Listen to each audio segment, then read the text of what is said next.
রাজ্য পুলিশ কেন আমরা আমাদের অপরাধ থেকে আমরা ক্রিমিনাল অ্যাক্ট করছি? আমরা সংবিধান বাঁচানোর জন্য বিভিন্ন রাজ্যে যে বাঙালিদের উপর অত্যাচার হচ্ছে তাদের যে হয়রানির শিকার অত্যাচারের শিকার তার বিরুদ্ধে লড়াই করতে এসেছি।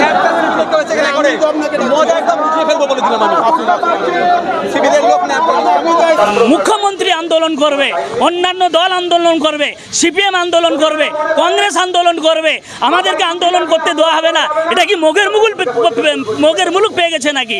এই মুহূর্তের সব থেকে বড় খবর, আবার গ্রেপ্তার হলেন ভাঙড়ের বিধায়ক নওশাদ সিদ্দিকী। ওয়াকফ আইনের বিরোধিতা করতে গিয়ে এবং এসআইআর তার বিরোধিতায় মূলত তারা একটি মঞ্চ তৈরি করছিলেন, যেখানে তারা ধর্নায় বসার একটা পরিকল্পনা এবং ঘোষণা কিন্তু ইতিমধ্যে করেছিলেন। কিন্তু সূত্রের খবর কলকাতা পুলিশ সেখানে অনুমতি দেয়নি, আর তারপরেই একেবারে একাধিক মুসলিম নেতৃত্ব তাদেরকে কিন্তু আটক করেছে পুলিশ।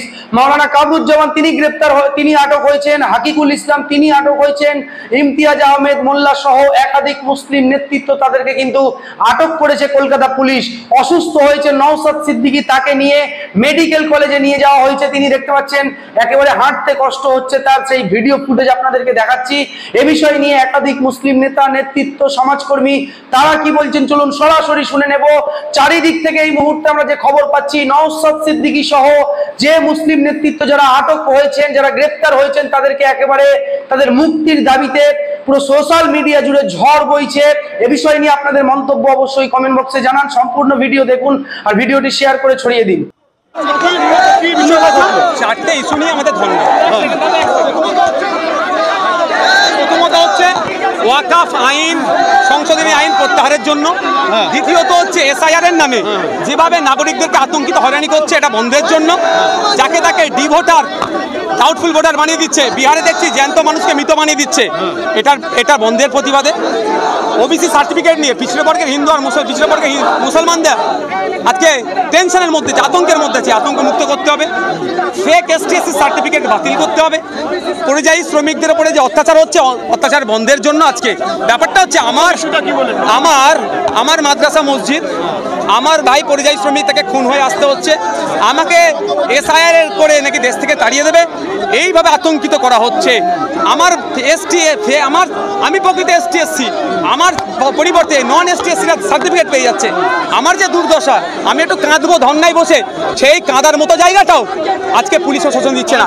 আমি পুলিশের কর্তাকে বললাম যে আপনি অনৈতিক কাজ করছেন, এবার আপনাকে যদি আমরা কিছু বলি, আপনার ফ্যামিলি কালকে প্রেস কনফারেন্স করে আমাদের নামে বলে দেবে। তাহলে এই অনৈতিক কাজ কেন করছেন আপনারা? মিছিলটা কোথায় ছিল? মিছিলটা কোথা থেকে? আমাদের জমায়েত ছিল স্টেটমেন্ট ভবনের সামনে থেকে, এই মেট্রো চ্যানেলে আমাদের অবস্থান। ধর্ণা মঞ্চ পুলিশ ওখানে আসতে দিচ্ছিল না। আমরা যারা আসছিলাম, আমাকে প্রচন্ড জোরে এইখানে পুরো ঘুষি মেরেছে। পুলিশের সাথে ছিল সিভিল ড্রেসে। আমি এখানে যিনি দায়িত্বে চার্জে আছেন সাহেবকে বলেছি, যদি सिविल ড্রেসে আমার আশপাশে কেউ ঘাসে, আমি আমার সিকিউরিটি को बोल रहा है आप लोगों को, सिविल में कोई उठाना चाहेगा तो आपका रेस्पॉन्सिबिलिटी है। फेक एसटीएससी सर्टिफिकेट बातिल, ওয়াকফ সম্পত্তি, এই ওয়াকফ সংশোধনী আইন বাতিল, এবং সাথে সাথে পরিযায়ী শ্রমিকদের উপর যে আক্রমণ হচ্ছে, সেটা আপনারা কি অবস্থান করবেন? অবস্থান চালাবেন? দেখুন, অ্যারেস্ট করে আন্দোলনকে দমিয়ে রাখতে পারবে না, অ্যারেস্ট করে আন্দোলনকে দমিয়ে রাখতে পারবে না। আমরা শান্তিপূর্ণ মঞ্চের জন্য এখানে এসেছি, কিন্তু আমাদের যেভাবে ক্রিমিনালের মতো ধরে নিয়ে যাওয়া হচ্ছে, আমরা অবাক হয়ে যাচ্ছি। এটা বাংলা নাকি উত্তরপ্রদেশ? আমরা শান্তিপূর্ণ ওয়াকফ বাঁচাতে আন্দোলনে এসেছি। আমরা এসআইআর নামে যে হয়রানি হচ্ছে বিভিন্ন রাজ্যে, তাদের পাশে দাঁড়ানোর জন্য এসেছি। আমরা এখানে 7 দিনের অবস্থান মঞ্চের জন্য এসেছি। পুলিশকে বারংবার লেটার করার পরেও পারমিশন দেয় না। আমাদের নেতৃত্ব, গোটা বাংলার প্রতিনিধিরা কিন্তু আছে। মুখ্যমন্ত্রী খুব ভালো করে জানেন এটা যুক্তরাষ্ট্রীয় কাঠামোর একটা দেশে আমরা বসবাস করি। কেন্দ্র যখন একটা আইন তৈরি করে, রাজ্য সেই আইন মানতে বাধ্য। কোনোভাবে একটা আইনকে এখানে উনি বন্ধ করতে পারবেন না। যদি সত্যি বন্ধ করতে পারবেন, তাহলে কেন উনি নিজেও এই নিয়ে আন্দোলনের কথা বলেছেন, কেন মুখ খুলেছেন, কেন বলছেন অন্য জায়গায় গিয়ে আন্দোলন করুন? এটা ভাওতাবাজি ছাড়া অন্য কিছু নয়।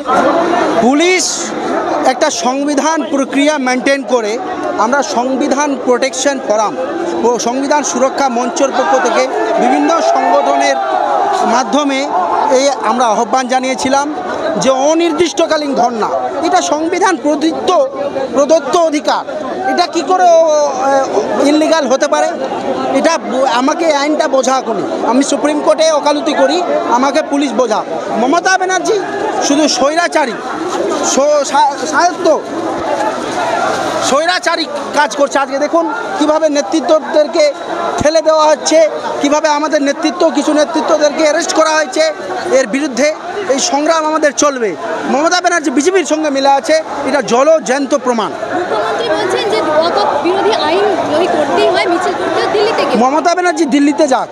মমতার ভাইপো যখন মানগেরা অ্যাক্টের যেটা 100 দিনের কাজের টাকা দিচ্ছিল না, তখন রাজভবনের ওখানে আন্দোলন করছিল কেন? অভিষেক ব্যানার্জির অধিকার আছে, আর আমাদের অধিকার নেই। মমতা ব্যানার্জির বাপের চাকর আমরা। বলছেন ওয়াকফ পশ্চিমবঙ্গে কার্যকর করা হবে না, তাহলে আপনাদের ভয় কিসের? হ্যাঁ, ওয়াকফ পশ্চিমবঙ্গে কার্যকর করা হবে না, তাহলে আপনাদের ভয় কেন? মমতা ব্যানার্জির ক্ষমতা আছে, উনি লিখিত দেখ না, রেজুলেশন পাস করাননি কেন? বিধানসভায় রেজুলেশন পাস করাননি কেন? মমতা ব্যানার্জি স্বৈরতান্ত্রিক, স্বৈরাচারী এবং বিজেপির সঙ্গে একদম বিজেপির সঙ্গে মিলিত হয়ে আমাদের এই আন্দোলন, এটা 1-2 সংঘ নয়, প্রায় 150 খানা সংগঠন।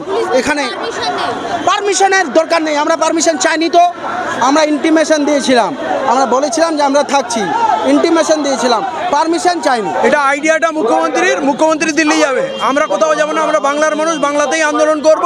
আর এইটা অধিকার আমাদের কেউ ছিনাতে পারবে না, মুখ্যমন্ত্রীও পারবে না। আমাদের শান্তিপূর্ণ আন্দোলন, এই শান্তিপূর্ণ আন্দোলন যাতে করতে না পারি তার জন্য রাজ্য সরকার খড়গস্ত হয়েছে। রাজ্য সরকার তার হিসাবে তিনি চলবে, জনগণের হিসাবে চলবে। সংবিধানকে মান্যতা দিয়ে আমাদের আন্দোলন চলছে এবং এই আন্দোলনকে রুখা যাবে না। এটা জনগণের আন্দোলন, ধর্মীয় স্বাধীনতা বাঁচানোর আন্দোলন, বাক স্বাধীনতা বাঁচানোর আন্দোলন, পোশাক পরিচ্ছদের স্বাধীনতা বাঁচানোর আন্দোলন। আমাদের মূল কথা হলো দেশে যে জালিম সরকার মানুষের উপরে নিপীড়ন নির্যাতন করছে, এই জালিম সরকারের বিরুদ্ধে কেন্দ্র এবং রাজ্য সরকার যে জুলুম করছে, আমাদের আন্দোলন করতে দিচ্ছে না। আমাদের মুখ্যমন্ত্রী আন্দোলন করবে, অন্যান্য দল আন্দোলন করবে, সিপিএম আন্দোলন করবে, কংগ্রেস আন্দোলন করবে, আমাদেরকে আন্দোলন করতে দেওয়া হবে না। এটা কি মোগের মুলুক পেয়ে গেছে নাকি? এরকম চলতে দেওয়া যাবে না, আমাদের আন্দোলন চলবে। আর এই ধর্ণা মঞ্চ আমরা অনির্দিষ্টকালের জন্য ধর্ণা মঞ্চ আমরা চালিয়ে যাবো ইনশাল্লাহ। পুলিশের পারমিশনের জন্য আমরা অপেক্ষা করব না। আমার ভাইকে কেউ মেরে ফেলবে আর আমি রাস্তায় দাঁড়িয়ে কান্নাকাটি করার জন্য পুলিশের পারমিশন দরকার হয় না। বাঙালিদেরকে গোটা ভারতবর্ষের বিভিন্ন রাজ্যে অত্যাচার করা হচ্ছে, জুলুম করা হচ্ছে, বাঙালিদের লাশ হয়ে বাঙালিরা পশ্চিমবঙ্গে ফিরছে। তাই সেই সমস্ত ভাইদের যাদেরকে মারা হয়েছে তাদের প্রতি সহমর্মিতা জানিয়ে দুঃখ প্রকাশ করার জন্য, ব্যথিত হওয়ার জন্য রাস্তায় বসে ব্যথা প্রকাশ করব। তার জন্য পুলিশ যদি মনে করে আমাদের কাছে পারমিশন নিয়ে করতে হবে, পুলিশের পারমিশন না নিয়েই আমরা করব এবং সেটা করছি।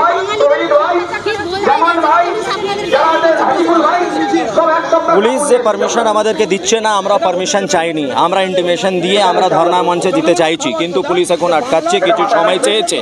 আমরা এখান থেকে যে নওশাদ ভাই আর যে নেতৃত্ব আছে সেটা আহ্বান দিয়েছে কি আমরা গিয়ে ধর্ণা মঞ্চে বসবো।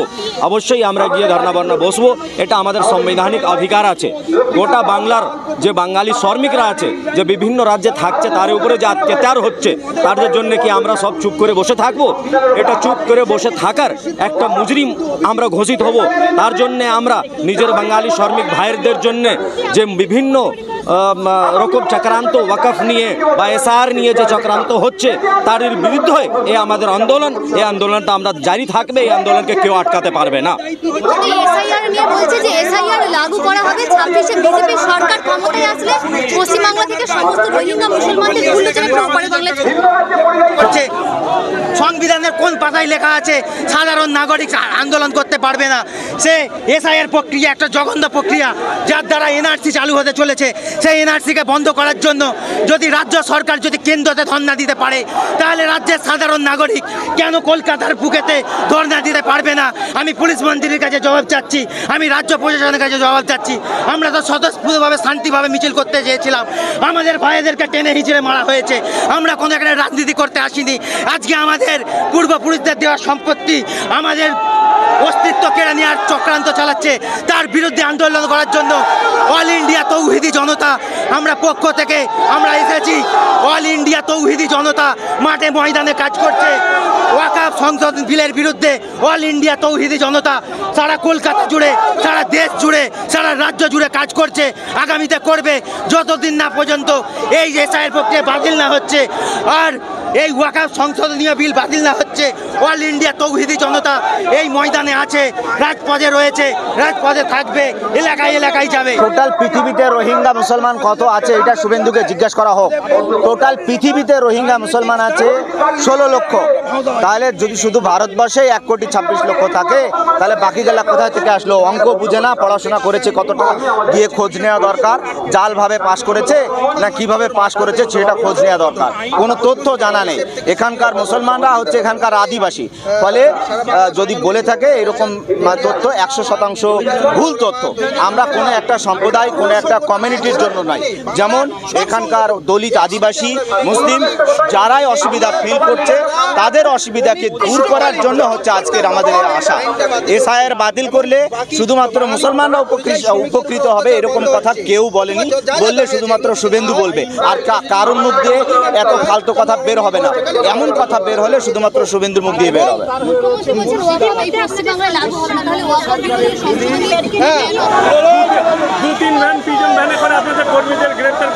কর্মী নেতা সবাইকে নিয়ে চলে যাচ্ছে, লজ্জাজনক। ধিক ধিক ধিক্কার, মমতা ব্যানার্জিকে ধিক ধিক ধিক্কার।